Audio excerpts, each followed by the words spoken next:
நீ கொடு உன் கையில் இல்லை உன் கையில் கொடுறா உன் கையில் கொடு. என்ன வருமா நீங்கள் துருகம்? சரி போயிட்டு வாங்க. பசங்க இல்லையா? ஆ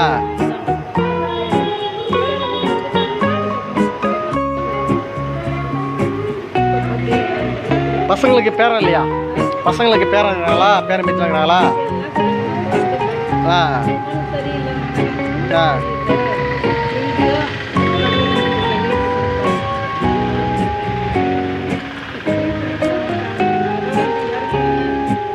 அனைவருக்கும் வணக்கம். கள்ளக்குறிச்சி மாவட்டம் சங்கராகோட்டம். நான் உங்கள் பொய்யாமொழி பேசுகிறேன். தினந்தோறும் முதியோருக்கு உணவு தந்துள்ளேன். இன்று பார்த்தீங்கன்னா முதியோருக்கு இன்றைக்கு என்னால் முடிந்து ஒரு ஜூஸ் வாங்கி கொடுத்தேன். ஏனென்றால் இன்று சாப்பாடு கிடைக்கவில்லை. அதனால் இந்த முதியோருக்கு என்னால் முடிந்தது ஒரு ஜூஸ் தான் வாங்கி கொடுத்தேன். இது விளம்பரம் அல்ல, மற்றவருக்கு உதவும் என்ற கோணத்தில் தான் இந்த முகநூலில் பதிவு செய்துள்ளேன். எண்ணம் போலே வாழ்க்கை அமையட்டும். நன்றி, வணக்கம்.